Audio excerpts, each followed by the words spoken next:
Price the lord. Hallelujah, hallelujah, hallelujah. Price the Lord. ഇന്നത്തെ ശുശ്രൂഷകളെല്ലാം ദൈവഹിതമാകുവാൻ അമ്മയോട് ചേർന്ന് നമുക്കൊരു നിമിഷം പ്രാർത്ഥിക്കാം. നന്മ നിറഞ്ഞ മറിയമേ സ്വസ്തി, കർത്താവ് അങ്ങയോടുകൂടെ സ്ത്രീകളിൽ അങ്ങ് അനുഗ്രഹിക്കപ്പെട്ടവളാകുന്നു. അങ്ങയുടെ ഉദരത്തിൽ ഫലമായ ഈശോ അനുഗ്രഹിക്കപ്പെട്ടവനാകുന്നു. പരിശുദ്ധ മറിയമേ തമ്പുരാന്റെ അമ്മേ, പാപികളായ ഞങ്ങൾക്ക് വേണ്ടി ഇപ്പോഴും ഞങ്ങളുടെ മരണസമയത്തും തമ്പുരാനോട് അപേക്ഷിച്ചുകൊള്ളണമേ. ആമേൻ. പിതാവിൻ്റെയും പുത്രൻ്റെയും പരിശുദ്ധാത്മാവിൻ്റെയും നാമത്തിൽ ആമേൻ. ഈശോ മിശിഹായ്ക്കും സ്തുതിയായിരിക്കട്ടെ. സുഖമാണോ? എല്ലാവർക്കും സുഖമാണോ? നിങ്ങളുടെ പോലെ വചനം അറിയുന്ന ഒരു സമൂഹത്തിൻ്റെ മുമ്പിൽ കയറി നിന്ന് വചനം പറയാനുള്ള ധൈര്യമൊന്നും എനിക്കില്ല. എങ്കിലും ദൈവം പറയുന്നതനുസരിച്ച് പറയാനായിട്ട് ആഗ്രഹിച്ചുകൊണ്ടാണ് വന്നിരിക്കുന്നത്. ശുശ്രൂഷയെല്ലാം ദൈവം ഏറ്റെടുക്കട്ടെ. നമുക്കൊരു വചനം ആദ്യമായിട്ട് ശ്രവിക്കാം. ലൂക്കാ സുവിശേഷം 11-ാം അധ്യായം 21 മുതൽ 23 വരെയുള്ള വാക്യങ്ങൾ. ശക്തൻ ആയുധധാരിയായി തൻ്റെ കൊട്ടാരത്തിന് കാവൽ നിൽക്കുമ്പോൾ അവൻ്റെ വസ്തുക്കൾ സുരക്ഷിതമാണ്. എന്നാൽ കൂടുതൽ ശക്തനായ ഒരുവൻ അവനെ ആക്രമിച്ച് കീഴ്പ്പെടുത്തിയാൽ അവൻ ആശ്രയിച്ചിരുന്ന ആയുധങ്ങൾ മറ്റവൻ അപഹരിക്കുകയും കൊള്ള മുതൽ ഭാഗിച്ചെടുക്കുകയും ചെയ്യും. എന്നോട് കൂടെയല്ലാത്തവൻ എനിക്കെതിരാണ്, എന്നോട് കൂടെ ശേഖരിക്കാത്തവൻ ചിതറിച്ചു കളയുന്നു. Praise the lord, praise the lord, praise the lord. ശക്തി പോരല്ലോ, എന്ത് പറ്റി? Praise the lord, hallelujah. സ്നേഹം നിറഞ്ഞ ദൈവമക്കളെ, ഞാൻ നിങ്ങളോട് നേരത്തെ പറഞ്ഞു, നിങ്ങളെക്കാൾ കൂടുതൽ മേന്മയുള്ളത് കൊണ്ടല്ല ഞാനിവിടെ നിൽക്കുന്നത്. എന്നെ ദൈവം ചില കാര്യങ്ങൾക്കായി ഉപയോഗിച്ചു എന്നതുകൊണ്ട് മാത്രം ഞാനിവിടെ നിൽക്കുകയാണ്. നമ്മളെല്ലാവരും പ്രവാസികളാണ്. നിങ്ങൾ പ്രവാസികളാണോ? എല്ലാവരും പ്രവാസികളാണ്. നമ്മൾ എവിടെ നിന്നാണ് വന്നത്? ദൈവത്തിൽ നിന്ന് വന്നു, ദൈവത്തിലേക്ക് തന്നെ നമ്മൾ തിരിച്ചു പോകുന്നു. അതിനിടയ്ക്കുള്ള കുറച്ചു സമയം, 60, 70, 80 കൊല്ലം നമ്മൾ ഈ ലോകത്തിൽ പ്രവാസിയായിട്ട് ജീവിക്കുന്നു. ഈ പ്രവാസത്തിൻ്റെ മധുരവും ഈ പ്രവാസത്തിൻ്റെ വേദനയും ഈ പ്രവാസത്തിൻ്റെ ദുഃഖവുമൊക്കെയാണ് ദൈവം നമ്മളിൽ കാണുന്നത്. ഇത് വെച്ചാണ് ദൈവം നമ്മളെ അനുഗ്രഹിക്കുക. ഒരു ചിന്ത പറഞ്ഞാൽ, നമ്മുടെ യേശുനാഥനും 30 കൊല്ലം പ്രവാസിയായിട്ട് ലോകത്തിൽ ജീവിച്ചവനാണ്. അദ്ദേഹത്തിനും ഒത്തിരി മുറിവുകളും വീഴ്ചകളും പീഡനങ്ങളും എല്ലാം കിട്ടിയതായിട്ട് നമുക്കറിയാം. അത്രയ്ക്കൊന്നും നമുക്ക് കിട്ടിക്കാണില്ല. പ്രിയ ദൈവമക്കളെ, നമ്മുടെ പ്രവാസ ജീവിതത്തിൽ നമുക്ക് 2 വഴി തിരഞ്ഞെടുക്കാം. ഒന്ന് ആധ്യാത്മികമായ വഴി, 2 ഭൗതികമായ വഴി. നാം വായിച്ച വചനത്തിൽ നമ്മൾ ആദ്യം കാണുന്നത്, ശക്തൻ ആയുധധാരിയായി കാവൽ നിൽക്കുമ്പോൾ അവൻ്റെ ഭവനം, അവൻ്റെ രാജ്യം വളരെ ശക്തമുള്ളതാണ്. എന്നാൽ കൂടുതൽ ശക്തിയുള്ള ഒരുവൻ വന്ന് അതിനെ ആക്രമിച്ചാൽ അവൻ കൊള്ള മുതൽ ഭാഗിച്ചെടുക്കുകയും സാധനങ്ങളെല്ലാം മാറ്റി എടുക്കുകയും ചെയ്യും. ഇവിടെ നമ്മൾ ഈ ലോകത്തിൽ ജീവിക്കുമ്പോൾ ഏത് ശക്തിയുടെ കൂടെയാണ് നമ്മളുള്ളത് എന്ന് നമുക്കൊന്ന് ചിന്തിക്കാം. ഈ ലോകത്തിൻ്റെതായ ചില ഭൗതിക നേട്ടങ്ങളുടെ പിറകെ ഓടി ഈ ലോകത്തിൽ എല്ലാം അവസാനിപ്പിച്ചു പോകുന്ന ഒരു സമ്പ്രദായം, ഒരു ജീവിത ശൈലിയാണോ നമ്മൾ സ്വീകരിക്കുന്നത് എന്ന് നമുക്കൊന്ന് നോക്കാം. കഴിഞ്ഞ ദിവസം ഫ്രാൻസിസ് മാർപ്പാപ്പയുടെ ആസ്തി വെളിപ്പെടുത്തിയിരുന്നു. അത് വളരെ കൗതുകകരമാണ്. സഭയുടെ അത്യുന്നത പദവിയിലിരുന്ന ഒരു വ്യക്തിയുടെ കയ്യിലുണ്ടായിരുന്നത് വെറും 100 യൂറോ മാത്രമാണ്. 100 യൂറോ. ബാങ്ക് ബാലൻസ് ഇല്ല, ആഡംബര വസ്തുക്കളൊന്നുമില്ല. ഡ്രസ്സാണെങ്കിലും 1-2 ജോഡി, അങ്ങനെ വളരെ വ്യക്തമായിട്ട് ആ ലിസ്റ്റ് അയച്ചിരുന്നു. ഇന്ന് നമ്മൾ ഈ ലോകത്തിൽ ഓടുന്നതും ചാടുന്നതും ചതിക്കുന്നതും വെട്ടിപ്പിടിക്കുന്നതുമെല്ലാം എന്തിനു വേണ്ടിയാണ്? ലോകം കീഴടക്കാൻ വേണ്ടിയിട്ടാണ്. പക്ഷേ ഒരു കാര്യം ഓർക്കുക, ഇന്ന് നിന്റെ ആത്മാവിനെ ഞാൻ തിരികെ വിളിച്ചാൽ ഇതെല്ലാം നീ ഇവിടെ ഇട്ട് പോകേണ്ടി വരും. ഈ ഒരു ചിന്ത നമ്മൾ വന്നു കഴിഞ്ഞാൽ നമ്മളെല്ലാവരും വിശുദ്ധരാകും. ഈ പറയുന്ന ഞാനും അതിൽ നിന്ന് ഒട്ടും വിമുക്തനൊന്നുമല്ല കേട്ടോ. ഞാൻ 75-ലാണ് എൻജിനീയറിംഗ് പാസ്സാവുന്നത്. വീട്ടിലെ സാഹചര്യങ്ങളൊക്കെ വളരെ പരിതാപകരമായതിനാൽ ഉടൻ തന്നെ ഞാൻ ബോംബെയിലേക്ക് പോയി. ബോംബെയിൽ ചെന്നൊരു 1-2 മാസം വളരെ ചെറിയ ഒരു ജോലി ചെയ്തു. അത് കഴിഞ്ഞ് എനിക്കൊരു നല്ല ജോലി കിട്ടി. സെൻട്രൽ ഗവൺമെൻറ്റിൽ ബാബ അറ്റോമിക് റിസർച്ച് സെൻറ്ററിൽ ഒരു സൂപ്പർവൈസർ ട്രെയിനിയായി 76 ആദ്യത്തിൽ ഞാൻ ജോയിൻ ചെയ്തു. 77 എനിക്കൊരു പ്രൊമോഷൻ കിട്ടി. ഇന്ത്യയിലെ ഏറ്റവും പ്രായം കുറഞ്ഞ ഗസറ്റഡ് ഓഫീസറായി ബാബ അറ്റോമിക് റിസർച്ച് സെൻറ്ററിലെ ജൂനിയർ എഞ്ചിനീയറായി എനിക്ക് പ്രൊമോഷൻ കിട്ടി. 76-ലാണ് കേട്ടോ. അന്ന് ഒരു വീട് ജീവിച്ചു പോകാനായിട്ട്, ഒരുവിധം നന്നായിട്ട് പോകാനായിട്ട് ഒരു 100 രൂപ 150 രൂപയ്ക്ക് ഉണ്ടായാൽ സുഖമായിട്ടൊരു വീട് ജീവിക്കാം. ഈ അവസരത്തിലാണ് എനിക്ക് 1117 രൂപ എൻ്റെ DM ഒക്കെ കട്ട് ചെയ്തിട്ട് ബാക്കി കിട്ടുമായിരുന്നു. ഈ പൈസ ചിലവാക്കാനായിട്ട് വേറെ വഴിയൊന്നുമില്ല. വീട്ടിലേക്ക് ഞാൻ അന്ന് വരെ അയച്ചിരുന്നത് 100 രൂപയാണെങ്കിൽ 500 രൂപ അയച്ചു. അപ്പോൾ അപ്പൻ എന്നോട് പറഞ്ഞു, ഇതിലും കൂടുതൽ അയക്കണ്ട, ഇവിടെ ചിലവാക്കാൻ പറ്റില്ല. ഈ 500 രൂപ കഴിച്ച് ബാക്കി പൈസ ഒക്കെ ഞാൻ എന്താ ചെയ്യുക? വീട്ടുവാടക കൊടുക്കണ്ട. ഭക്ഷണം സബ്സിഡിയാണ്, ഞങ്ങൾക്ക് ഗവൺമെൻറ്റിൽ ഭക്ഷണം സബ്സിഡിയാണ്. 20 പൈസയാണ് ഉച്ചയൂണിന്, 15 പൈസയാണ് രാത്രികാലത്തെ ഊണിന്, കാലത്ത് 10 പൈസയാണ്. അപ്പോൾ നിങ്ങൾക്ക് അറിയാമല്ലോ ചിലവ് എത്ര വരുന്നത്. വേറെ ചിലവുകളൊന്നുമില്ല. അങ്ങനെ ഞാൻ കുറേ ചിലവുകളൊക്കെ ഇല്ലാത്തത് കൊണ്ട്, കാശ് അധികം ഉള്ളത് കൊണ്ടും നല്ല നല്ല കാര്യങ്ങൾ ചെയ്യാൻ തുടങ്ങി.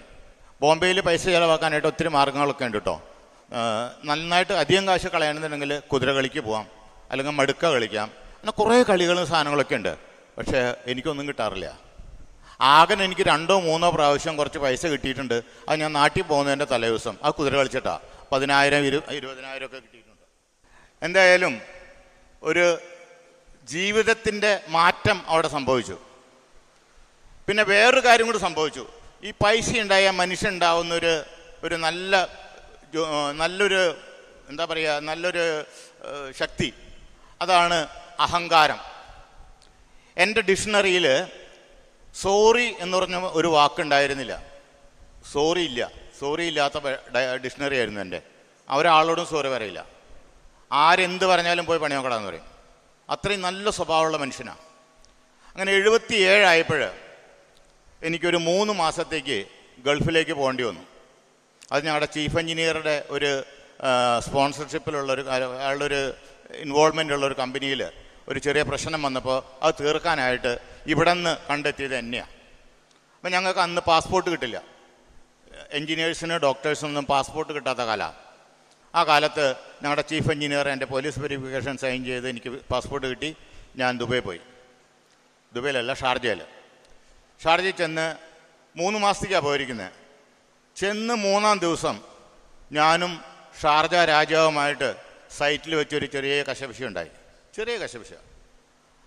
അങ്ങനെ ആളങ്ങ് ഇറങ്ങിപ്പോയി. ഞാൻ എൻ്റെ പണിക്കും പോയി.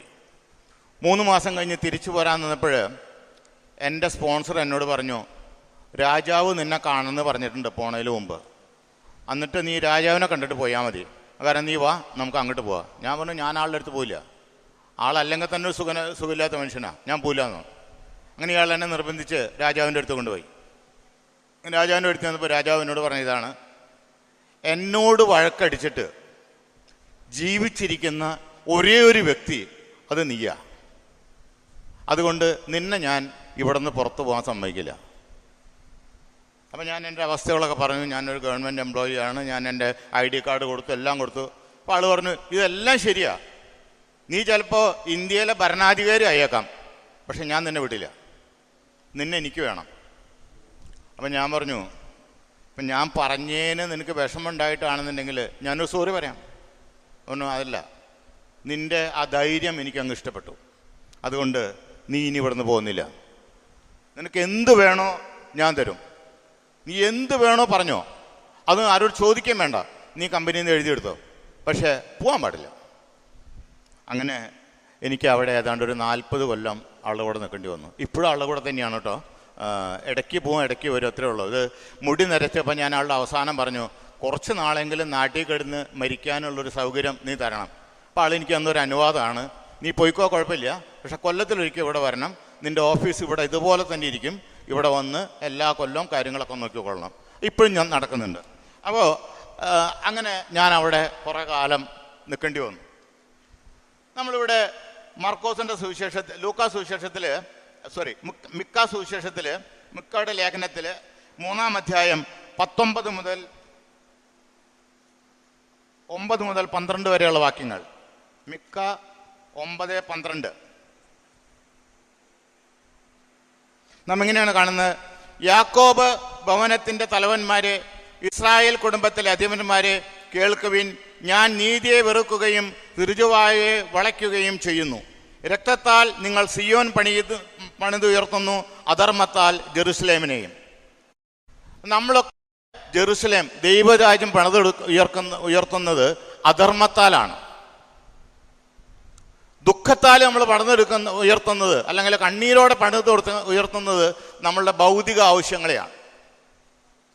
അപ്പോൾ ഇത് കണ്ടപ്പോൾ എനിക്ക് ചെറിയ വിഷമമൊക്കെ തോന്നി. ഞാൻ നല്ല ക്രിസ്ത്യാനി, പരമ്പരാഗത ക്രിസ്ത്യാനി, 12-ാം ക്ലാസ് വരെ, 10-ാം ക്ലാസ് വരെ, അന്ന് കൈറ്റിസം 10-ാം ക്ലാസ് വരെ ഉള്ളൂ, 10-ാം ക്ലാസ് വരെ പഠിച്ചു. ഓൾട്ടർ ബോയ് ആയിട്ട് എല്ലാ മാസവും എനിക്ക് സമ്മാനം കിട്ടാറുണ്ട്. പിന്നെ കുറച്ച് നാൾ കൈറ്റിസം ടീച്ചർ ഇല്ലാത്തപ്പോൾ കൈറ്റിസം പഠിപ്പിച്ചിട്ടുണ്ട്. പക്ഷേ ഞാൻ എന്താ ഇപ്പം ഈ നിലയ്ക്ക്? അങ്ങനെ ചിന്തിച്ചിരിക്കുമ്പോഴാണ് ഞാൻ ഇങ്ങനെ എന്നെക്കുറിച്ച് തന്നെ ചിന്തിച്ചു തുടങ്ങി. ഞാനൊരു 10-14 കൊല്ലം പള്ളിയിലൊന്നും അങ്ങനെ പോകാറില്ല. കാരണം കല്യാണമൊക്കെ കഴിഞ്ഞു, വീട്ടിൽ നല്ല സൗകര്യങ്ങളൊക്കെയാണ്, വീട്ടിൽ പ്രശ്നങ്ങളൊന്നുമില്ല. പിന്നെ ഈ പള്ളിയിൽ പോക്കും ഇതൊക്കെ നമുക്ക് ആവശ്യമുണ്ടോ? പിന്നെ വെള്ളിയാഴ്ച ഒരു ദിവസമാണ് അവിടെ ഒഴിവ് കിട്ടുക. അന്ന് ഈ ഉള്ള നേരം മുഴുവൻ പള്ളി ചെന്നിരിക്കേണ്ട വല്ല കാര്യമുണ്ടോ? അപ്പം ഞാനങ്ങനെ പോകാറില്ല. 80 മുതൽ 94 വരെ ഞാൻ പള്ളിയിൽ പോയിട്ടില്ല. പക്ഷെ ഞാൻ ഭാര്യേനെ കൊണ്ട് പള്ളിയിൽ പോകുമായിരുന്നു. അന്ന് അച്ഛന്മാർ ഇവരെ കൊണ്ടുവിടാൻ ചെല്ലുമ്പോൾ അച്ഛന്മാർ രണ്ടു പറയും, നീ ഒരു ദിവസം ഇവിടെ നിന്നെ ഞങ്ങൾ കെട്ടിവിടാന്ന് പറയും. അതിലൊരു പ്രധാനപ്പെട്ടൊരു അച്ഛനുണ്ടായിരുന്നു, കപ്പുച്ചനച്ഛനാ, ഗോഡ്വിന്നാ പേര്. ആൾ വയസ്സായി, ഇപ്പോൾ തെല്ലേരി ആശ്രമത്തിലുണ്ട്. ഞാൻ കഴിഞ്ഞ ദിവസം കണ്ടിരുന്നു ആളെ. ഇപ്പോൾ ഒത്തിരി വയസ്സായി. അത് ഞാൻ പറയും, ഈ പള്ളിയിലെ മതിലുമ്പം തന്നെ ഞാൻ കെട്ടിവിടാം. ഞാൻ പറയും, അച്ഛൻ കെട്ടിക്കോ. അങ്ങനെ എന്തായാലും വർഷങ്ങൾ കഴിഞ്ഞു. 94 ആയപ്പോൾ ഞാൻ 94-ൻ്റെ അവസരത്തിലൊക്കെ ഞാൻ ഈ പ്രാർത്ഥനയ്ക്ക് പോകുന്ന ആളുകളെയൊക്കെ കമ്പനിയിൽ ഓവർ ടൈമിന് വയ്ക്കും വെള്ളിയാഴ്ച. അപ്പോൾ അവർ പ്രയറിന് പോയില്ലല്ലോ.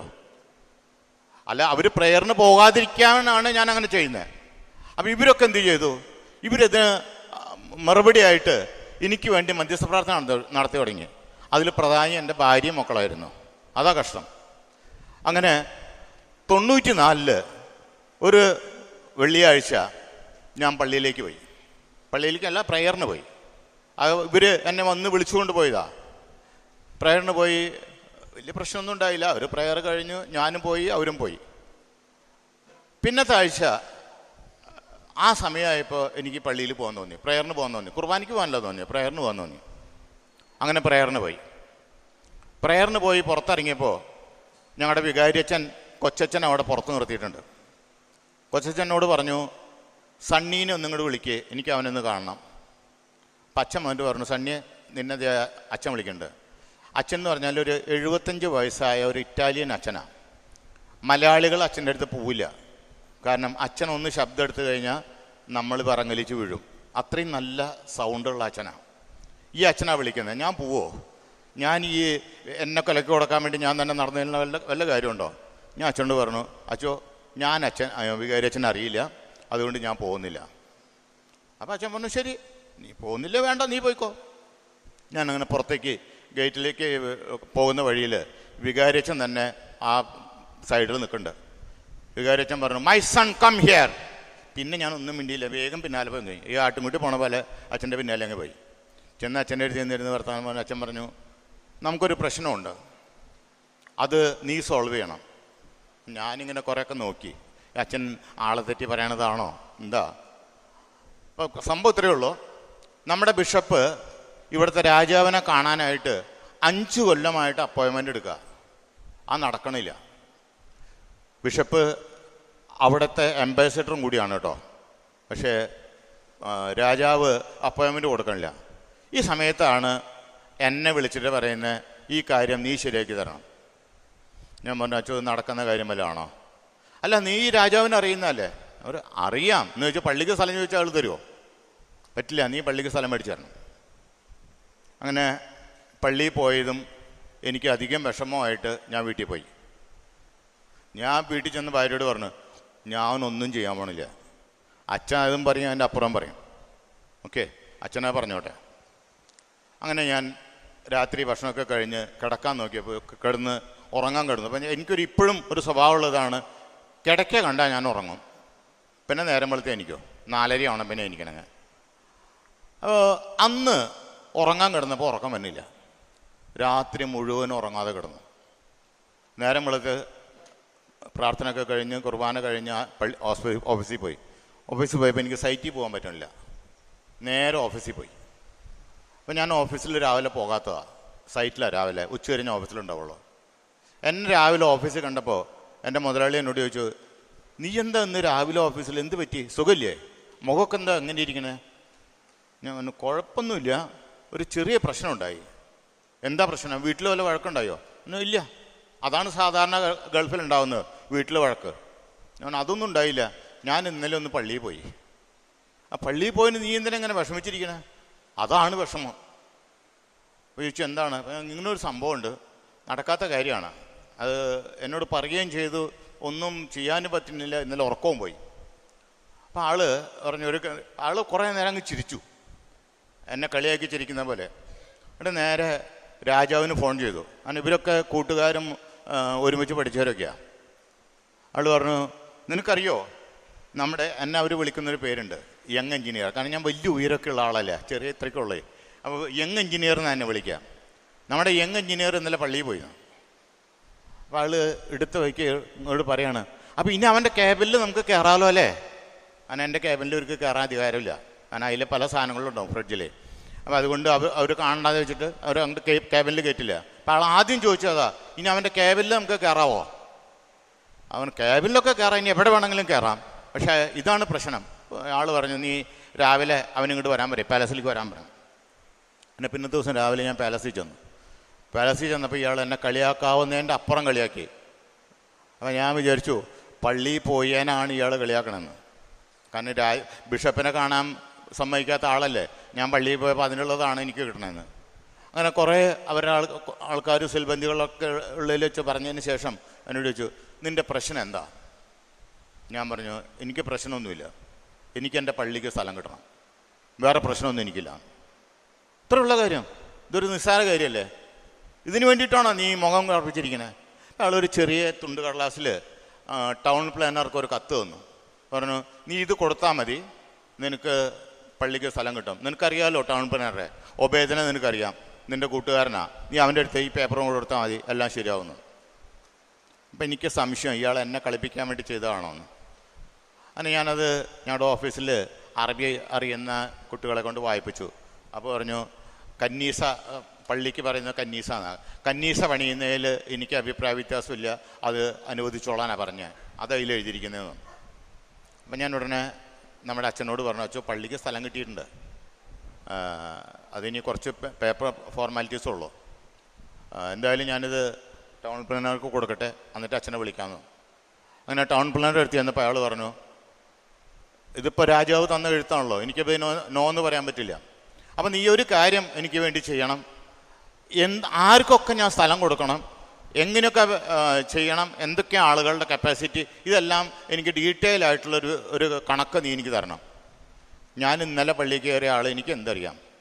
ഞാൻ പറഞ്ഞു, അങ്ങനെ അറിയുന്ന ഒരാളുണ്ട്, എൻ്റെ അച്ഛനുണ്ട്, പള്ളിയിൽ അച്ഛനുണ്ട്, അച്ഛനെ ഞാൻ കൊണ്ടുവരാം.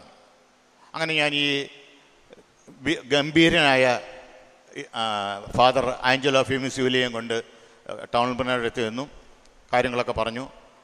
ആൾ പറഞ്ഞു 4 പള്ളി വേണം, ഒരു ഓർത്തഡോക്സ് പള്ളി, ഒന്ന് കാത്തലിക് ചർച്ച്, ഒരു മാർത്തോമ ചർച്ച്, ഒരു വേറെ പള്ളിയും കൂടി. 4 പള്ളി വേണം, 4 പള്ളിക്ക് സ്ഥലം വേണം. അതിൽ ഓരോ പള്ളിയിലും ഏതാണ്ട് ഇത്ര ആളുകളുടെ കപ്പാസിറ്റി ഉണ്ട്, അതനുസരിച്ചുള്ള സ്ഥലം വേണം. അത് സമ്മതിച്ചു ആൾ.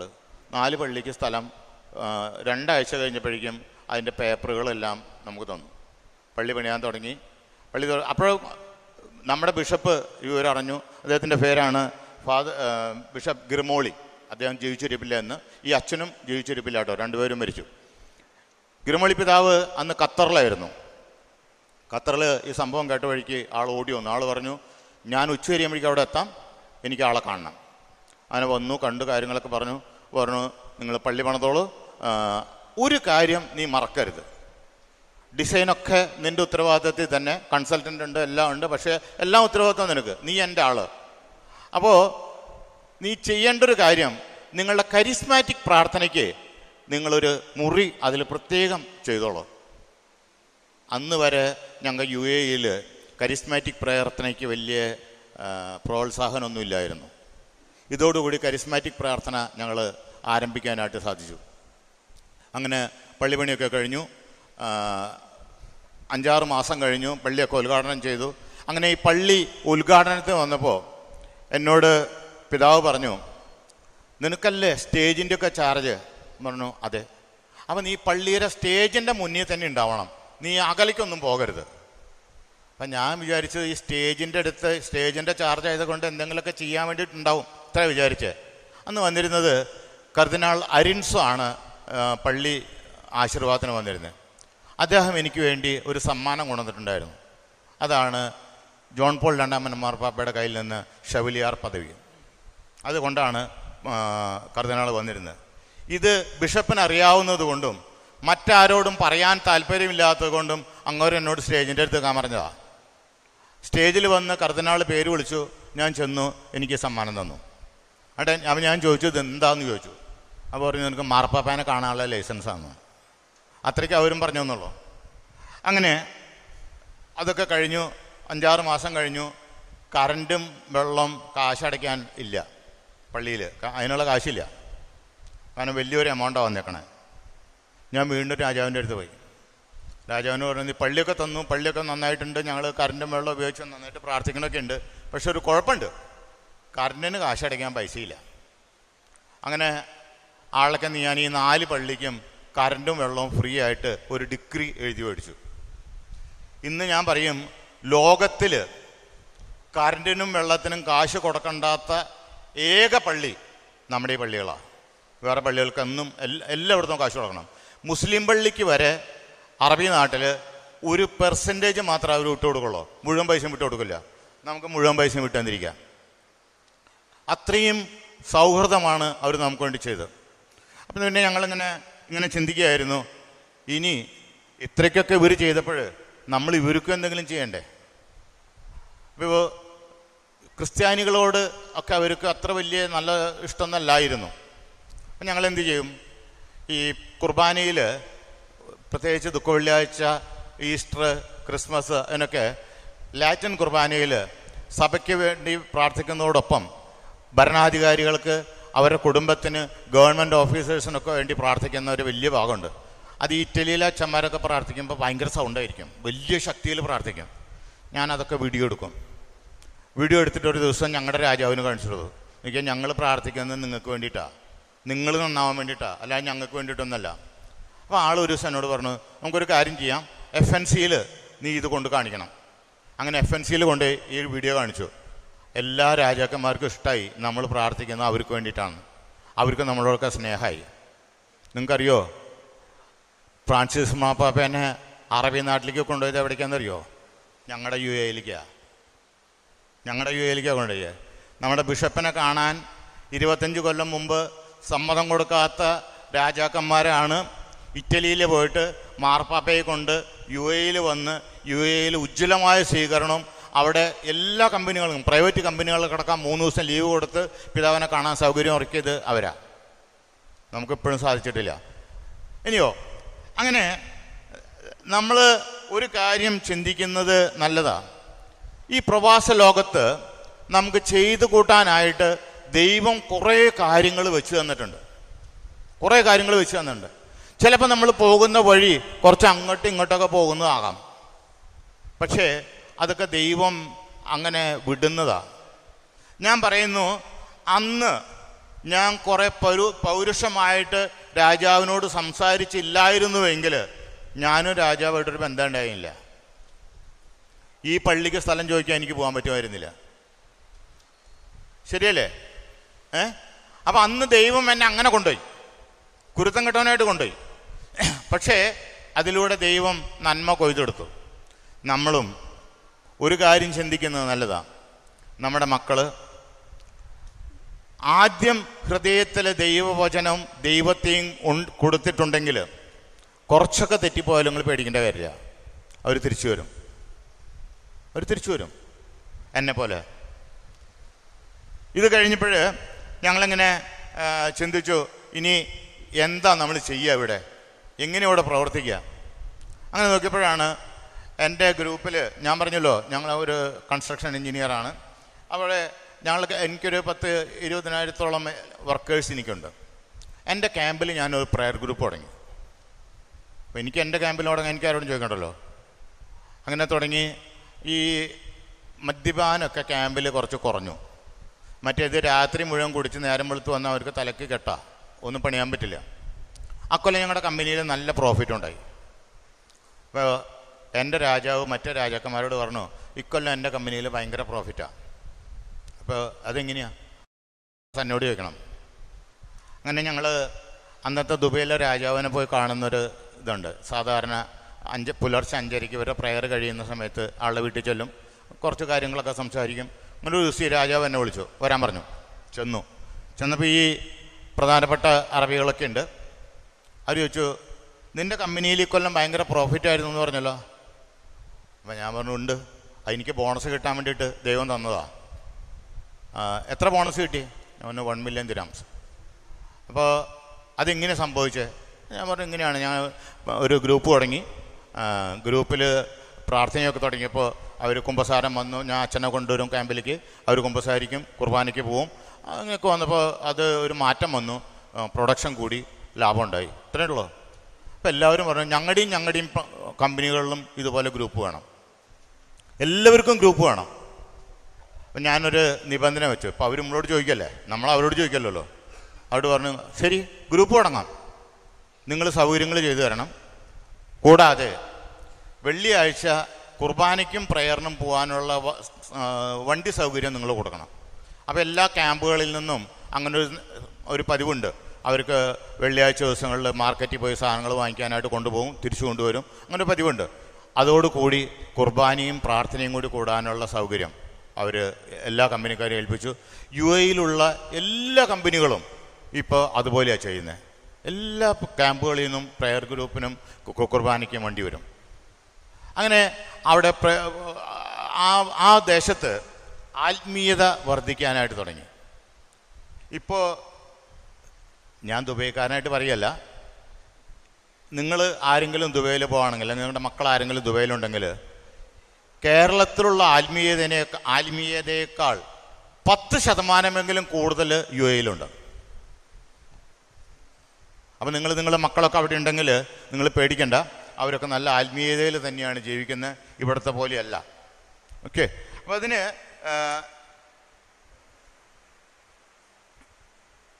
സങ്കീർത്തനം 32-ന്റെ 9-10 വാക്യങ്ങളിൽ നമ്മളിങ്ങനെ കാണുന്നുണ്ട്. സങ്കീർത്തനം 39-ന്റെ 1-2. സങ്കീർത്തനം 32-ന്റെ 1-2. അതിക്രമങ്ങൾക്ക് മാപ്പും പാപങ്ങൾക്ക് മോചനവും ലഭിച്ചവൻ ഭാഗ്യവാന്മാർ. കർത്താവ് കുറ്റം ചുമത്താത്തവനും ഹൃദയത്തിൽ വഞ്ചനയില്ലാത്തവനും ഭാഗ്യവാൻ. നമ്മളെ തന്നെ ഒന്ന് നമ്മളിലേക്ക് തന്നെ ഇറങ്ങിച്ചെന്ന് നോക്കുക. നമ്മളുടെ ഹൃദയം എങ്ങനെയാണ്? വഞ്ചനയും ചതിയും അങ്ങനെയൊക്കെയാണോ നമ്മുടെ ഹൃദയം? അതോ നമ്മൾ ദൈവത്തിൽ ആശ്രയിച്ച് ജീവിക്കുന്നവരാണോ? ദൈവാശ്രയ ബോധം അതിനേക്കാൾ വലിയ ഒന്ന് നമുക്ക് കിട്ടാനില്ല. ദൈവാശ്രയ ബോധമാണ് നമുക്ക് ഏറ്റവും പ്രധാനപ്പെട്ട കാര്യം. നമ്മളെല്ലാവരും ദൈവാശ്രയ ബോധമുള്ളവരാണ്, അല്ലേ? ദൈവത്തിൽ വിശ്വസിക്കാത്തവരാരെങ്കിലും ഇവിടെ ഉണ്ടോ? എനിക്ക് തോന്നുന്നില്ല നിങ്ങൾ ബുദ്ധിമുട്ട് ഇങ്ങോട്ട് വരുന്നത്. ഇപ്പം എല്ലാവർക്കും ദൈവവിശ്വാസമുണ്ട്. പക്ഷേ എന്തുകൊണ്ടാണ് ദൈവം നമ്മളെ അനുഗ്രഹിക്കാത്തത്? എന്തുകൊണ്ടാണ് അനുഗ്രഹിക്കാത്തത്? നിങ്ങൾ ചിന്തിച്ചിട്ടുണ്ടോ?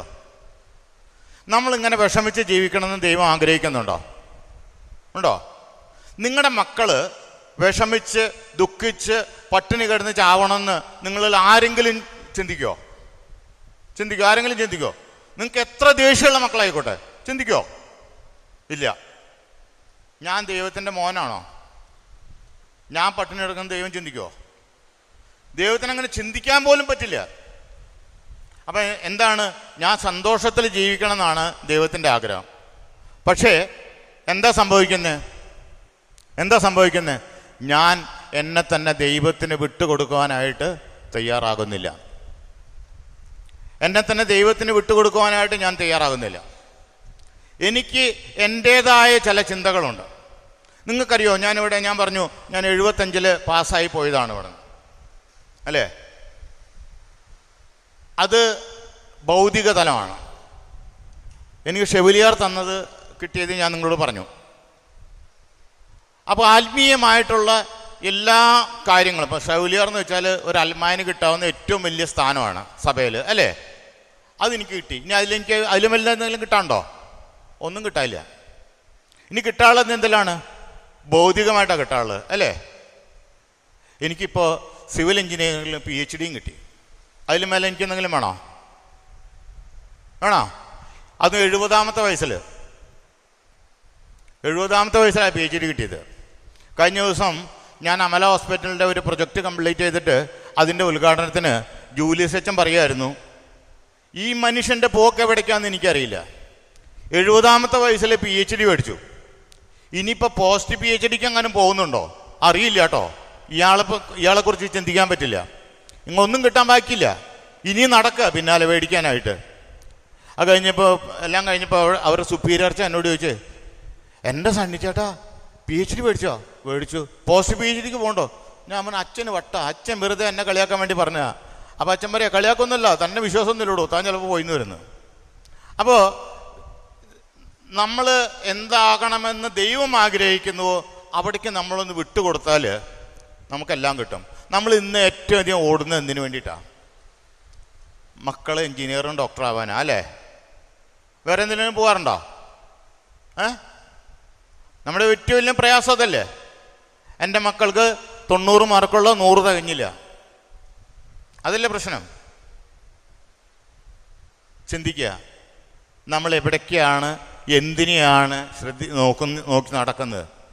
ആത്മീയതയാണോ ഭൗതികതയാണോ നമ്മൾ നോക്കുന്നത് എന്നൊന്ന് ചിന്തിക്കുക. നമ്മൾ 1 തിമോത്തിയോസ് 4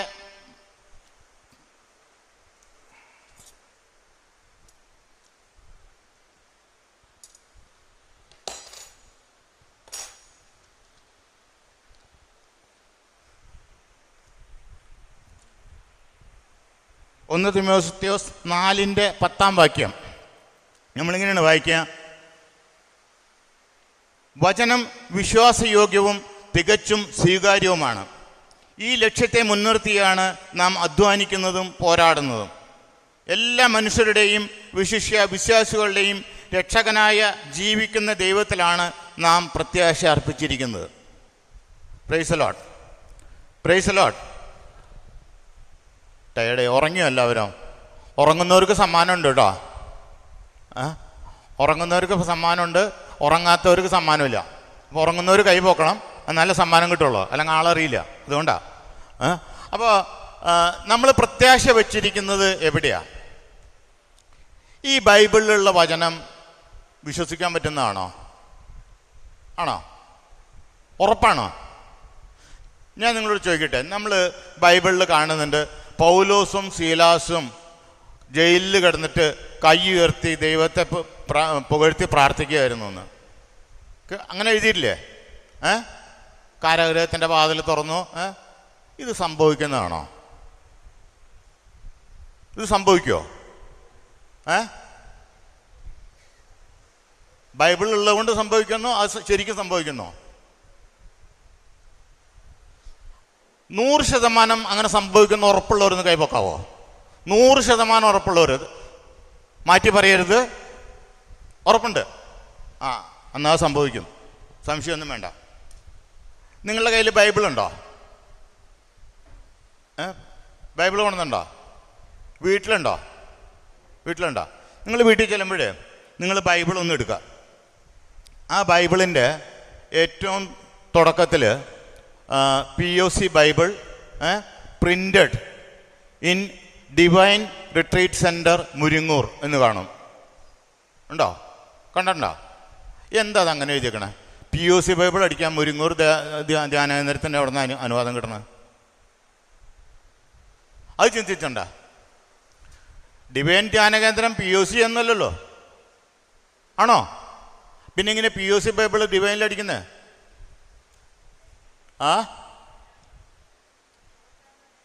പോണ്ടാന്ന് ചേട്ടാ, കേട്ടൂടാ. പോട്ടിയും POC ആയിട്ട് യാതൊരു ബന്ധവുമില്ല.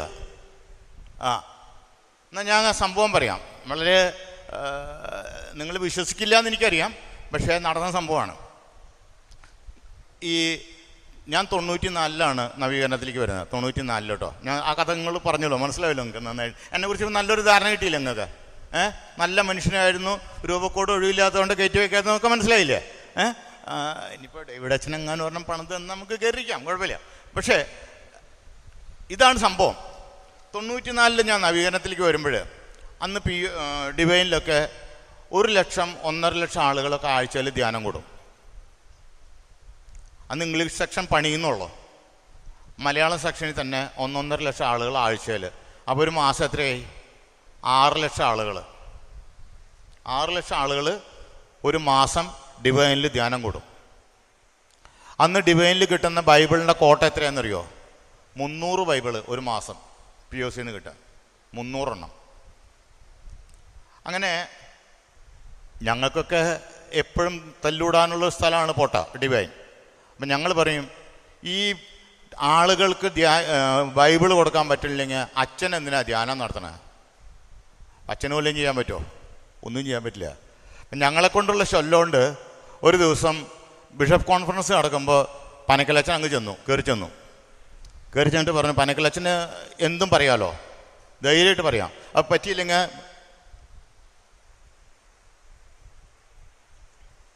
പറ്റിയില്ലെങ്കിൽ പറ്റില്ല എന്നും പറയാം, അത് തെറ്റിപ്പോയതാണെന്നും പറയാം.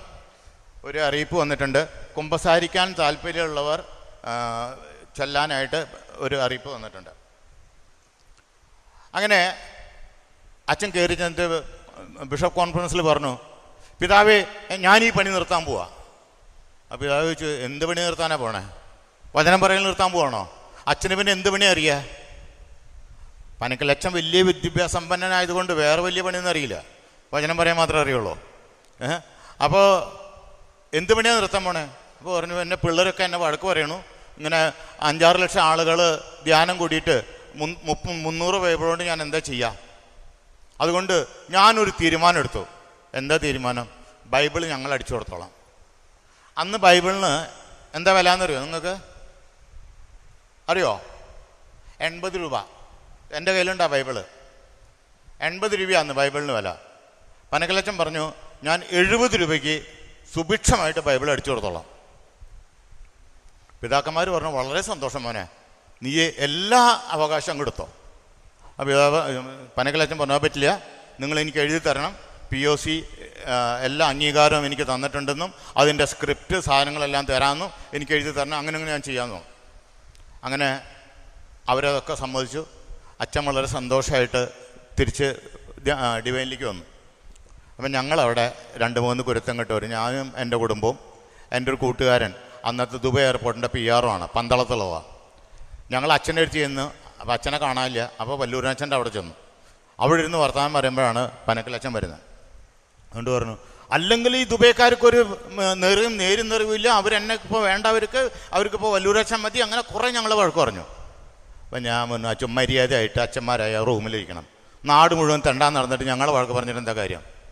അപ്പം നിങ്ങളോട് വന്നിരുന്നില്ലേ, അപ്പോൾ പിന്നെ കുഴപ്പമില്ല, അച്ഛനെ കാണാൻ ചെന്നാൽ മതി, അച്ഛനെ കാണുന്ന നിർബന്ധമൊന്നുമില്ല. അങ്ങനെ ഇരുന്ന് വർത്തമാനം പറഞ്ഞപ്പോൾ അച്ഛൻ പറഞ്ഞു, അച്ഛോ ഞാൻ വല്ലൂരച്ഛനോട് പറയാ, അച്ഛോ ഞാനതങ്ങ് സമ്മതിച്ചു. എന്താ സമ്മതിച്ചത്? ബൈബിൾ അടിച്ചു കൊടുത്തോളാണ്. എങ്ങനെ അടിച്ചു കൊടുക്കണം? 70 രൂപയ്ക്ക് സുഭിക്ഷമായിട്ട് ബൈബിൾ അടിച്ചു കൊടുത്തോളാം. വല്ലൂരച്ഛൻ പറഞ്ഞു, ചതിച്ചു. ഒരു ബൈബിൾ അടിക്കുക 220 രൂപ ചിലവ് വരും അന്ന്. അതാണ് അച്ഛൻ 70 രൂപയ്ക്ക് സുഭിക്ഷമായിട്ട് അടിച്ചു കൊടുക്കാൻ പോകുന്നത്. അപ്പോൾ എങ്ങനെയാണ് ചെയ്യുന്നത്? അവന് ഒരു ഫണ്ടുണ്ട് POCക്ക്. ആ ഫണ്ടിലെ സബ്സിഡി വെച്ചാണ് അവരിത് അടിക്കുന്നത്. അതുകൊണ്ടാണ് ഈ 300 ബൈബിൾ നമുക്ക് കിട്ടുന്നത്. അപ്പോൾ നമ്മൾ ഇനി എന്ത് ചെയ്യും? ഞാൻ ചെന്നിട്ട് അവിടെ പറഞ്ഞോളാം, ഇതിപ്പോൾ എനിക്കറിവില്ലാതെ എനിക്കറിയും ഇത്ര കണക്കും കാര്യമൊക്കെ. അതുകൊണ്ട് ഞാനങ്ങ് പറഞ്ഞതാണ്.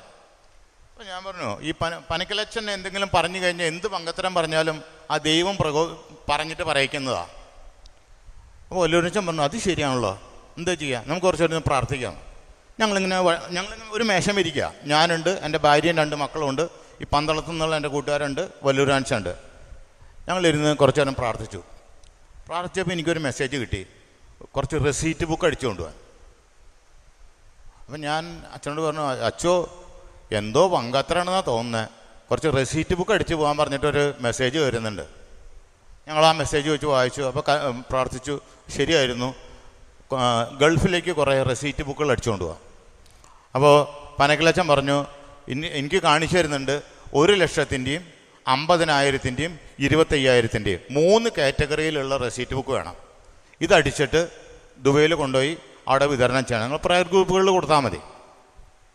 അങ്ങനെ എൻ്റെ കൂടെയുള്ള ദുബൈ എയർപോർട്ടിൻ്റെ PRO ആണ്. അവിടുത്തെ എല്ലാ നിയമങ്ങളും അറിയുന്നവനാണ്.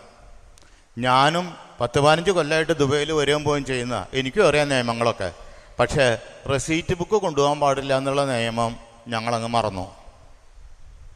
2 ഓർത്തില്ല.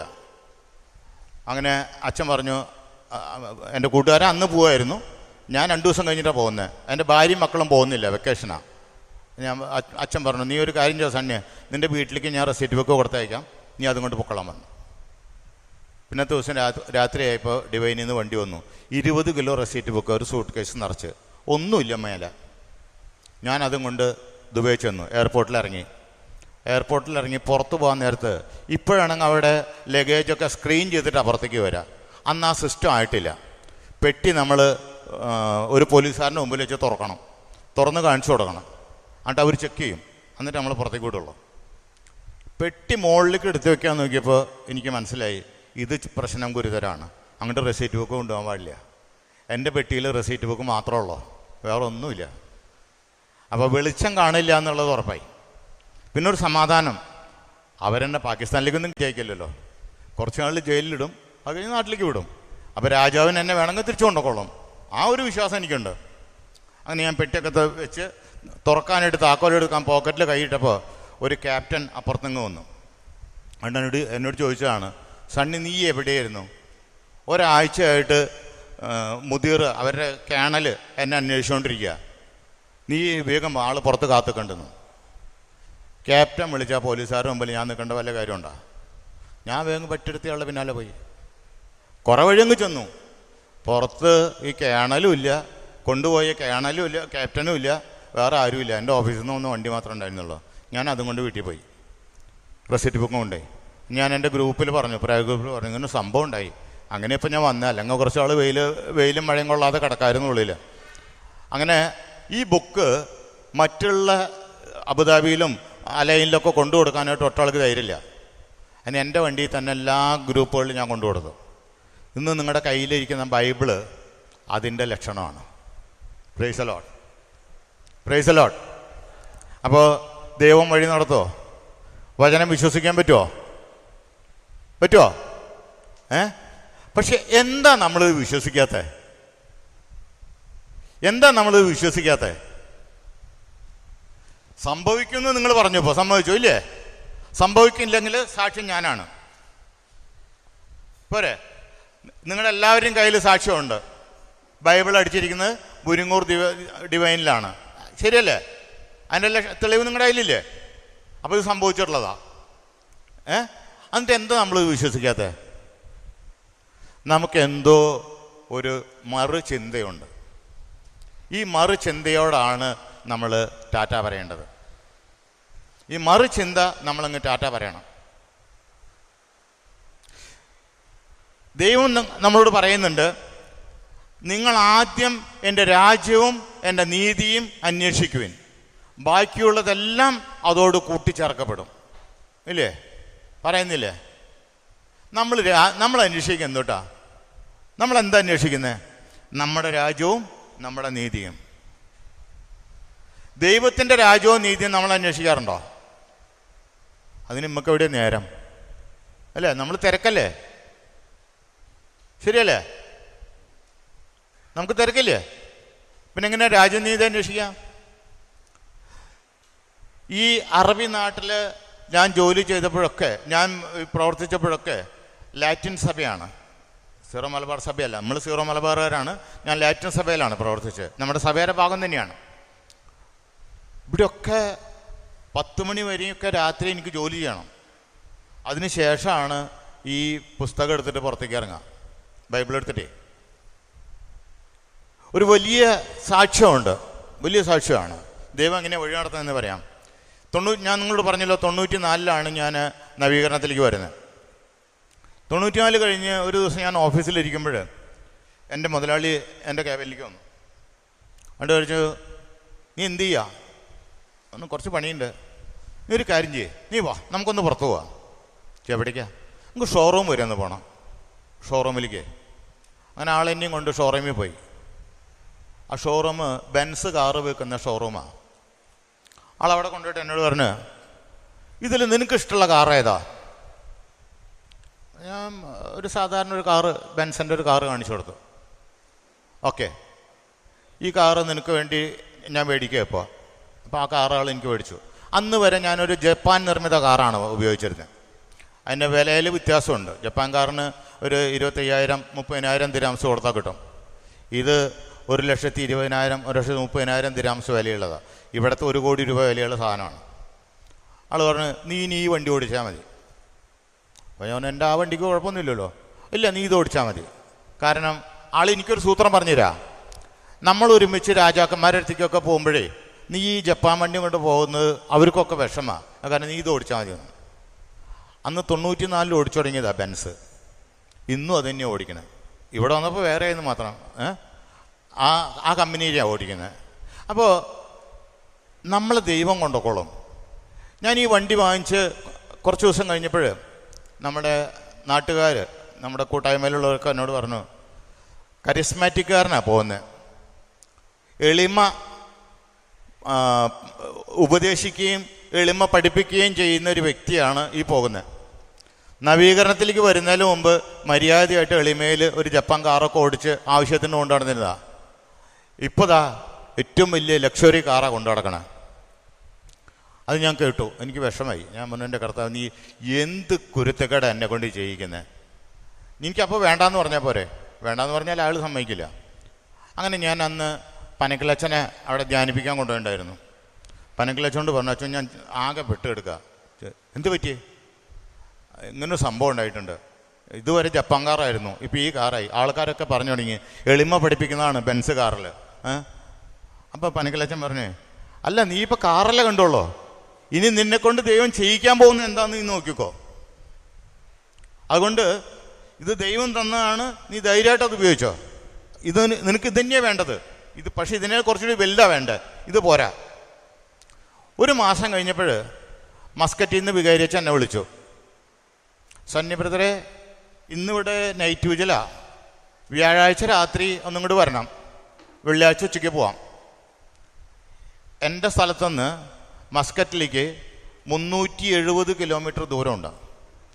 ഇടയ്ക്ക് ഒരു ബോർഡറുണ്ട്, വിസയ്ക്ക് ബോർഡറുണ്ട്. ഇപ്പം നമുക്ക് വിസയ്ക്കൊന്നും പ്രശ്നമില്ല, എൻ്റെ ഡെസിഗ്നേഷൻ അങ്ങനെ ആയതുകൊണ്ട് നമുക്ക് ബോർഡറിൽ ചെന്നാൽ വിസ കിട്ടും. 370 കിലോമീറ്റർ ദുബൈയിലെ എൻ്റെ ജോലി കഴിയുന്ന 6 മണിക്കാണ്. അത് കഴിഞ്ഞിട്ട് 12 മണി 12:30 മണിക്ക് അവിടെ നൈറ്റ് വിജിൽ തുടങ്ങണം. അതിന് ഞാനവിടെ എത്തണം. നടക്കുമോ? 4.5 മണിക്കൂർ 5 മണിക്കൂർ കണ്ടിന്യൂസ് ആയിട്ട് ഓടിയാലേ ഈ സ്ഥലത്തെത്തുള്ളൂ. ഞാൻ അച്ഛനോട് പറഞ്ഞു വരാച്ചോ, കാരണം എൻ്റെ ധൈര്യം തരാം, വണ്ടി നല്ല വണ്ടിയുണ്ട്. അന്ന് മുതൽ മസ്കറ്റ് അങ്ങനെയുള്ള സ്ഥലങ്ങളിലേക്ക് 700-750 കിലോമീറ്റർ വരെ ഓടിച്ചിട്ട് വചനം പറയേണ്ട അവസ്ഥ എനിക്ക് വന്നിട്ടുണ്ട്. അപ്പോൾ കർത്താവ് എന്തിനാ വലിയ വണ്ടി വന്നത്? ധൈര്യമായിട്ട് ഓടാൻ വേണ്ടിയിട്ടാ. അപ്പം നമ്മളുടെ ചിന്തയിൽ വരുന്ന പ്രശ്നങ്ങൾ പറയാൻ വേണ്ടിയിട്ടാണ് ഞാനത് പറയുന്നത്. അല്ലാതെ ഞാൻ ബെൻസ് കാർ ഓടിച്ച് പറയാനൊന്നുമല്ല. അതിപ്പോൾ ഇവിടെ പറയേണ്ട കാര്യമൊന്നുമില്ല. നമ്മളെപ്പോഴും ചിന്തിക്കുന്നത് ഞാൻ ഇങ്ങനെ പോയി കഴിഞ്ഞാൽ അവരെന്ത് പറയും, ഇവരെന്ത് പറയും, ഇവർക്കെന്താ തോന്നുക, അവർക്കെന്താ തോന്നുക, അല്ലേ? നമുക്കെന്താ തോന്നിയേ? നമുക്കൊല്ലം തോന്നിയുണ്ടോ? നമുക്ക് തോന്നാറില്ല. അതാ നമ്മുടെ കുഴപ്പം. നമുക്കൊന്നും തോന്നാത്താണ് ഈ കുഴപ്പം.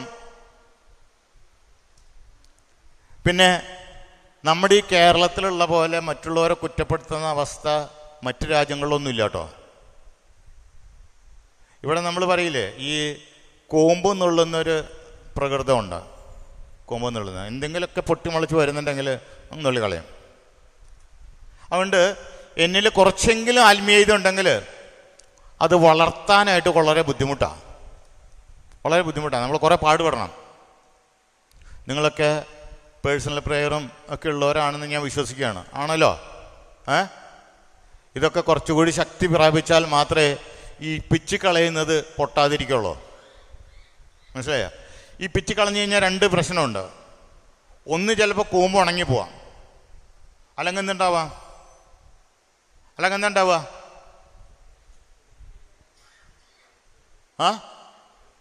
നമുക്കറിയില്ല അല്ലേ? കൂടുതൽ ശക്തിയായിട്ട് വളരാം. കൂമ്പ് ഒടിച്ചു കഴിഞ്ഞാലേ ചിലപ്പോൾ അത് ഉണങ്ങിപ്പോവും. നമ്മൾ അടിയിൽ നിന്ന് വെള്ളവും വളമൊക്കെ കൊടുത്തില്ലെങ്കിൽ അത് ഉണങ്ങിപ്പോവും. അല്ല, നമ്മളിവിടെ വെള്ളവും വളമൊക്കെ കൊടുക്കണ്ടെങ്കിലോ ഒരു ചില്ല മുറിച്ചത്, ഒരു കൂമ്പ് മുറിച്ചത് 3-4 കൂമ്പായിട്ട് വളരും. നോക്കിയിട്ടുണ്ടോ നിങ്ങൾ ചെടികൾ? നോക്കിയിട്ടില്ല അല്ലേ? എനിക്കെവിടെ നേരം? നമുക്കെവിടെ നേരം? അപ്പം നമ്മൾ ചിന്തിക്കേണ്ടത് ഇതാണ്, എന്നെ ആരും വളർത്തിയില്ലെങ്കിലും എന്നെ ദൈവം വളർത്തിക്കോളും.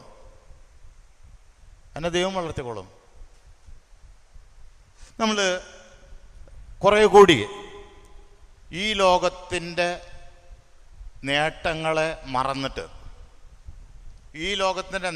മറന്നിട്ട് ആത്മീയമായി ചിന്തിച്ചു കഴിഞ്ഞാൽ നമുക്ക് വളരെയധികം സ്വസ്ഥതയുണ്ടാകും. നമ്മുടെ മുഖത്ത് പുഞ്ചിരി ഉണ്ടാവും.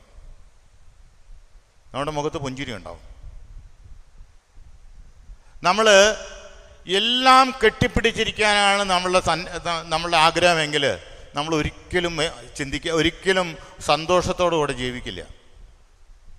ചില കാരണന്മാർ കണ്ടിട്ടുണ്ട്, വയസ്സായി പൂവാറായി, ഇനി ഒന്നും ചെയ്യാനില്ല, കാര്യങ്ങളൊക്കെ ഉണ്ട്, സ്വത്തും സമ്പത്തൊക്കെ ഉണ്ട്, പക്ഷെ മക്കൾക്ക് കൊടുക്കില്ല. എന്താ കൊടുക്കാത്തെ? കൊടുത്തു കഴിഞ്ഞാൽ പോയില്ലേ? അവൻ എന്നെ നോക്കിയില്ലെങ്കിലോ? നീ ഈ പണി ചെയ്തിട്ടുണ്ടോ? നീ നിന്റെ കാരണന്മാരെ നോക്കിയിട്ടുണ്ടോ? അങ്ങനെയെങ്കിൽ നിന്റെ മക്കൾ നിന്നെ നോക്കും. നീ നോക്കിയിട്ടില്ലേ, നിനക്ക് തന്നെ ഗതി. അതിന് ദൈവത്തെ കുറ്റം പറഞ്ഞിട്ടൊന്നും കാര്യമില്ല. ദൈവത്തിനാണ് കുറ്റം പറയണ്ടേ അതിന്? മക്കൾ നോക്കാത്തതിന് ദൈവത്തെ കുറ്റം പറഞ്ഞിട്ട് കാര്യമുണ്ടോ? ഒരു കാര്യമില്ല. കാരണം നമ്മൾ നോക്കിയിട്ടില്ല.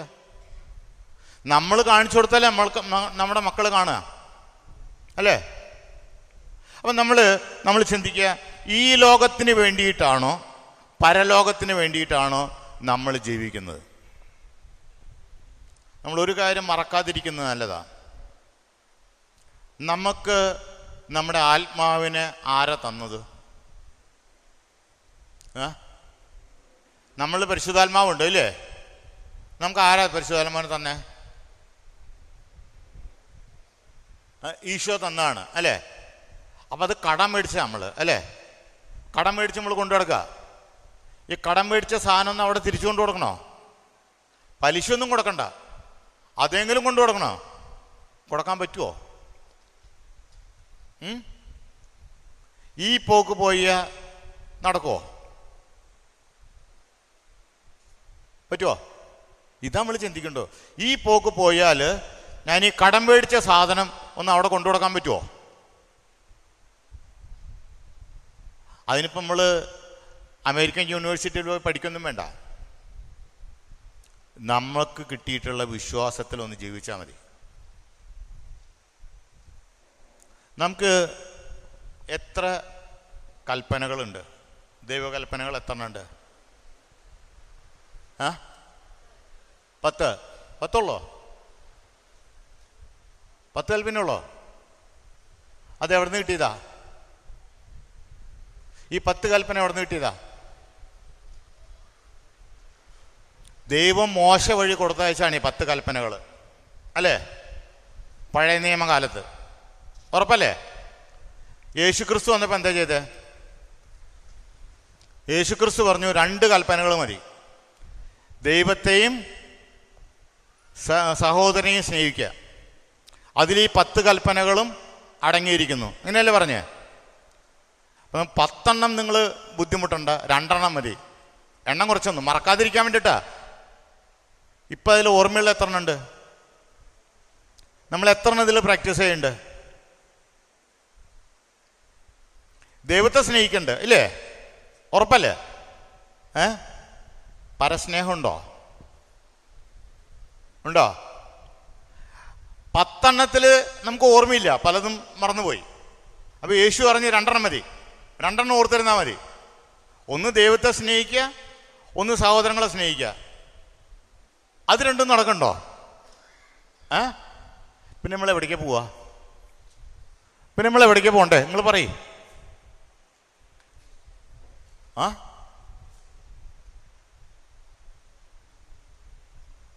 ഒരു കാര്യം ഞാൻ പറഞ്ഞേക്കാം, ഇതെല്ലാവർക്കും ബാധകമാണ്. എല്ലാവർക്കും ബാധക. നമ്മുടെ മത്തായി ശ്ലീഹായുടെ സുവിശേഷം 25-ാം അധ്യായത്തിൻ്റെ 31 മുതലുള്ള വാക്യങ്ങളിൽ നമ്മൾ വളരെ വ്യക്തമായിട്ട് കാണുന്നുണ്ട്. അതായത് ഈ കുട്ടികൾക്കൊക്കെ പരീക്ഷയ്ക്ക് ക്വസ്റ്റ്യൻ പേപ്പർ മുമ്പ് കിട്ടിക്കഴിഞ്ഞാൽ എന്താ ചെയ്യുക? അവർ 100 മാർക്ക് മേടിക്കും, ഇല്ലേ? ഉറപ്പല്ലേ? നമ്മുടെ ഈ ബൈബിള് AD 395 ഉണ്ടായതാ. 405 AD 405 സഭ ഇത് അംഗീകരിച്ച. AD 405 AD 405 മുതൽ ഇന്ന് വരെ നമ്മൾ ബൈബിളിൽ നോക്കിയാൽ മത്തായിയുടെ സുവിശേഷം 25-ാം അധ്യായം 31 മുതലുള്ള വാക്യങ്ങളിൽ നമ്മൾ അവസാന വിധിയെക്കുറിച്ച് കാണുന്നുണ്ട്. അവസാന വിധി, അതായത് നമ്മൾ മരിച്ചു ചെല്ലുമ്പോൾ നമ്മളോട് ചോദിക്കുന്ന ചോദ്യങ്ങൾ ഇതിലൊക്കെ കൊടുത്തിട്ടുണ്ട്. ഇത് നമ്മൾ വായിച്ചിട്ട് നമ്മൾ തന്നെ ഒന്ന് വിലയിരുത്താറുണ്ടോ? ഉണ്ടോ? അതിൽ പരസ്നേഹമല്ലേ ഉള്ളൂ? അതിൽ ദൈവസ്നേഹം പരസ്നേഹം മാത്രമല്ലേ ഉള്ളൂ? വേറെ എന്തെങ്കിലും ഉണ്ടോ അതിൽ? ഉണ്ടോ? വേറെ എന്തിനെങ്കിലും കുറിച്ച് അതിൽ പറയണ്ടോ? ഇല്ലല്ലോ. അപ്പം നമ്മൾ സ്വർഗത്തിൽ പോകും നരകത്തിൽ പോകും നമുക്ക് ഇപ്പം തന്നെ തീരുമാനിച്ചൂടെ? ക്ലിയറായിട്ട് തീരുമാനിച്ചൂടെ? കാരണം ടെസ്റ്റ് പേപ്പർ നമുക്ക് തന്നിട്ടേ.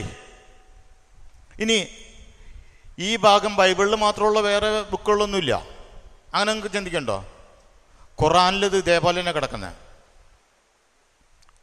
ഖുറാനിൽ ഇതേപോലെ തന്നെ കിടക്കുന്നത്. എങ്ങനെയാണ് സംഭവിക്കാൻ? ഈ റംസാൻ കാലത്ത് ഒരിക്കൽ ഞാൻ ഇവരുടെ ഇഫ്താർ പാർട്ടിക്ക് പോയി. അന്ന് രാജാക്കന്മാരൊക്കെ ഉണ്ടായിരുന്നു. എന്നോട് പറഞ്ഞു, നീ ഇന്ന് പ്രസംഗിക്കണം, ഖുറാൻ പ്രസംഗിക്കണം. അപ്പം ഞാൻ തലേ ദിവസം എൻ്റെ വികാരിയച്ഛനോട് പറഞ്ഞിരുന്നു, അച്ഛോ ചിലപ്പോൾ നാളെ മുതൽ ഞാൻ പള്ളിയിൽ വരില്ല, വന്നില്ലെങ്കിൽ അച്ഛൻ എനിക്ക് വേണ്ടി പ്രാർത്ഥിക്കണം, കാരണം പിന്നെ വരേണ്ട കാര്യം ഉണ്ടാവില്ല. അപ്പോൾ ചോദിച്ചാൽ എന്താ സംഭവം? നാളെ ഇഫ്താർ പാർട്ടിയിൽ ഞാനാണ് പ്രസംഗിക്കാൻ പോണേ. അപ്പോൾ അതോടുകൂടി ചിലപ്പോൾ നമ്മുടെ കാര്യത്തിൽ ഒരു കർട്ടൻ വീഴും. അപ്പം അച്ഛൻ പറഞ്ഞു, നീ പോയിട്ട് നിൻ്റെ വിശ്വാസം പ്രസംഗിക്കുക, അതിനെ ന്യായീകരിക്കാൻ കർത്താവ് അവിടെ ഉണ്ടാവും, നീ അതിനെക്കുറിച്ച് ചിന്തിക്കേണ്ടാവും. അങ്ങനെ ഞാൻ നോക്കിയപ്പോൾ അന്ന് പ്രാർത്ഥിച്ചപ്പോൾ പ്രസംഗിക്കാൻ കിട്ടിയ വിഷയം ഇതാണ്, മാനവികത. ഞാൻ ഈ അവസാന വിധിയെക്കുറിച്ച് ആ ഹാളിൽ ഏതാണ്ട് ഇത്രയൊക്കെ ആൾക്കാരുണ്ടാവും അവിടെ പ്രസംഗിച്ചു. പ്രസംഗിച്ച് കഴിഞ്ഞപ്പോൾ ഭയങ്കര സൈലൻസ്. അപ്പം ഞാൻ അങ്ങനെ നോക്കി, പലരുടെയും കാലുമലിക്ക് ഷൂ ആണോ വരുന്നത് അത് വേറെ വല്ലതാണോ വരുന്നതെന്ന് അറിയാൻ വേണ്ടിയിട്ടാണ് നോക്കിയത്. അപ്പോൾ അവിടുത്തെ ഏറ്റവും വലിയ മൗലവി ഏറ്റുന്നിട്ട് കൈയടിച്ചു. ആളൊരു ചോദ്യം ചോദിച്ചതാ, ഇവനെപ്പോലെ ഖുറാൻ പറയാൻ അറിയാവുന്ന, ഇയ്യാത്ത് പറയാൻ അറിയാവുന്ന ഏതെങ്കിലും മുസൽമാനിൽ ഇരിക്കണ്ടെങ്കിൽ ഒന്ന് ഏറ്റുക്കിടാന്ന്. ഒറ്റ ആൾ ഏറ്റുന്നില്ല. അപ്പോഴെനിക്ക് മനസ്സിലായത് അവരെ ഖുറാനിൽ ഇയ്യാത്താണെന്ന്. മനസ്സിലായോ? അപ്പം ഈ അവസാന വിധി അവർക്കും നമുക്കും ഒന്നാ. ക്ലിയർ ആയില്ലേ? ഇനിയെങ്കിലും ഇപ്പം സമയം അതിക്രമിച്ചിട്ടൊന്നുമില്ല കേട്ടോ. നമുക്ക് നമ്മുടെ സഭയിൽ ഏറ്റവും ആദ്യത്തെ കാനനൈസ്ഡ് സെയിൻറ്റ്, അതായത് സഭ അംഗീകരിച്ച വിശുദ്ധൻ ആരാണെന്ന് നിങ്ങൾക്കറിയോ? ആർക്കെങ്കിലും അറിയോ? പറയുന്ന ആൾക്ക് സമ്മാനമുണ്ട്. ആർക്കെങ്കിലും അറിയോ? ഇല്ലെങ്കിൽ എനിക്ക് സമ്മാനം തരണം കേട്ടോ.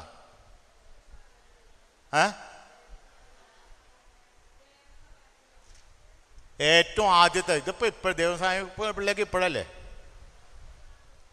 ഏറ്റവും ആദ്യത്തെ കാനനൈസ്ഡ് സെയിൻറ്റ്?